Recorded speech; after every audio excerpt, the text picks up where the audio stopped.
TV7 Israel News is made possible thanks to your generous donations. Shalom, good evening. This is TV7 Israel News broadcast to you from Jerusalem, and in today's top stories. Iranian proxy targets in Syria have been reportedly struck by unidentified aircraft in a fifth such bombardment attributed to the Israeli Air Force in less than a month. A fragile ceasefire in the northwestern Idlib governorate, which has been implemented following an agreement between Turkish President Recep Tayyip Erdogan and his Russian counterpart Vladimir Putin on March 5th of last year, is evidently faced with increased challenges. EU Foreign Policy Chief Josep Borrell and Turkish Foreign Minister Mevlut Cavusoglu hold a meeting in Brussels to discuss an aspired improvement of relations. Syria's western Hama governorate had reportedly been subject to an aerial bombardment, which Damascus authorities were quick to attribute to the Israeli Air Force. Shortly before 4 a.m. early this morning, unidentified aircraft launched numerous sophisticated missiles from the direction of Lebanon's airspace in the area of the city of Tripoli toward 5 separate positions near Syria's Hama city, said to be manned by Iranian proxy militias, including operatives of the Lebanese Hezbollah organization.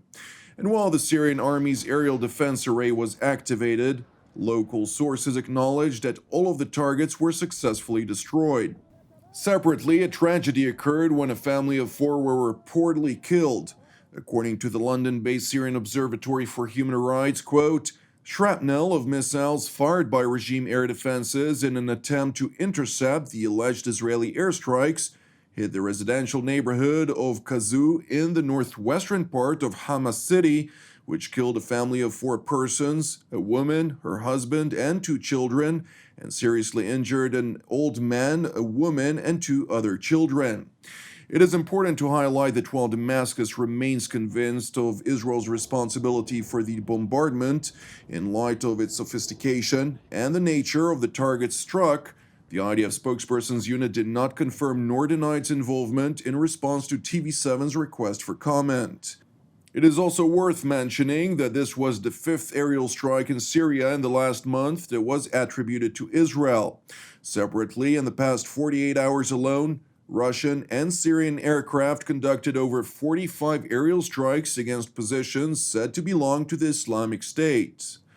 Turning to northern Syria, where a fragile ceasefire in the northwestern Idlib governorate, which was implemented following an agreement between Turkish President Recep Tayyip Erdogan and his Russian counterpart Vladimir Putin on March 5th of last year, is evidently faced with increased challenges.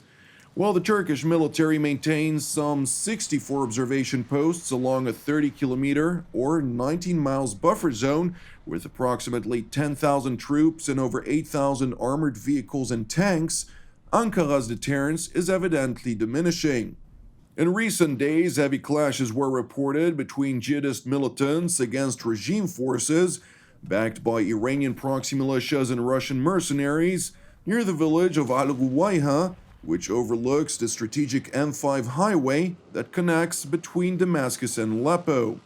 Separately, in recent days, the Syrian army also conducted daily surface-to-surface bombardments on jihadist positions in the southern countryside of Idlib governorate, which is also situated within the Russian-Turkish de-escalation zone. Consequently, the Turkish military is reportedly in the process of deploying additional troops to the volatile area.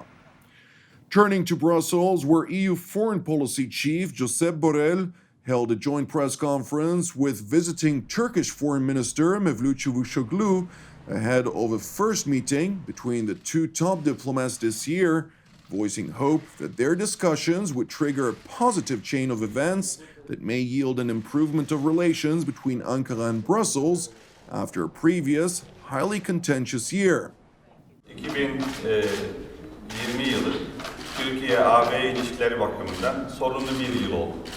Aralık zirvesi ve Aralık zirvesi sonuçları ya da ortak açıklamasından sonra daha pozitif bir atmosfer yaratmak için her iki taraftan da siyasi irade ortaya çıktı.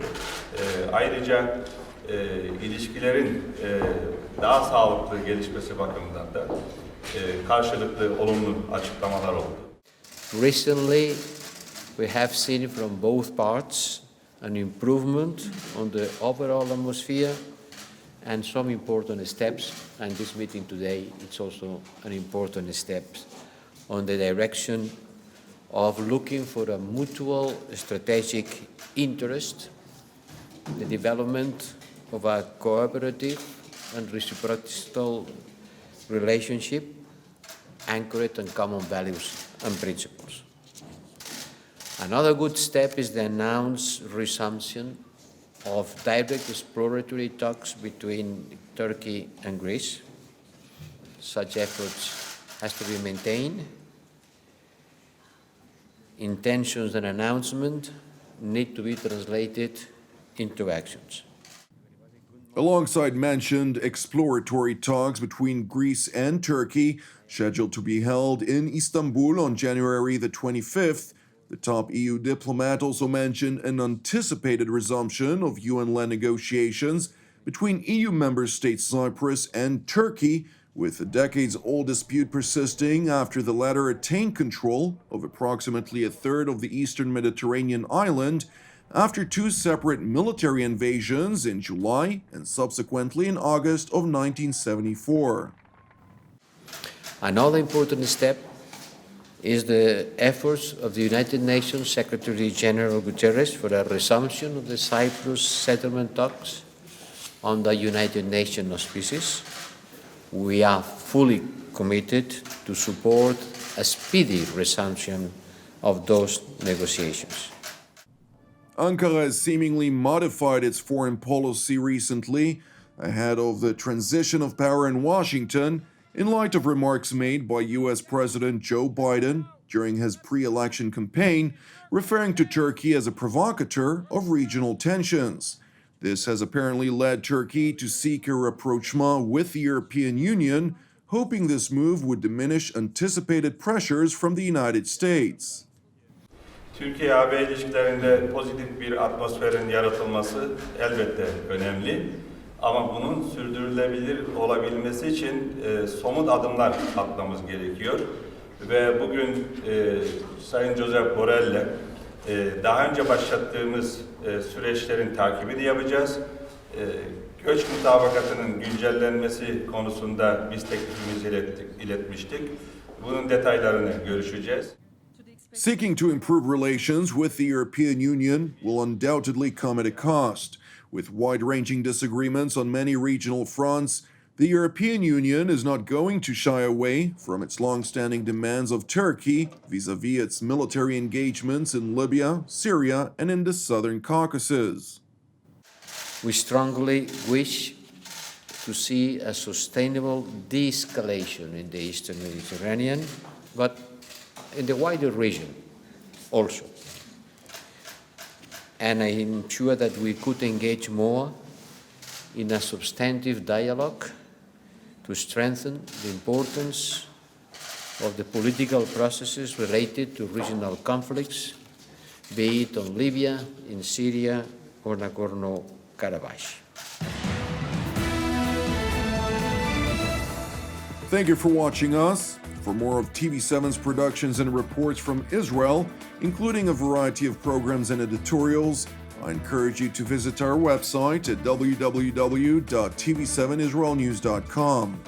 And as part of TV7 Israel's prayer initiative, I would like to encourage you today to join myself and the team here in Jerusalem to lift up South Africa once again in prayer for its salvation and peace, alongside prayers for our persecuted brethren around the world, in addition to our ongoing prayers, of course, for the peace of Jerusalem, the salvation of Israel, and for all those who are impacted by the corona contagion and its numerous ramifications worldwide.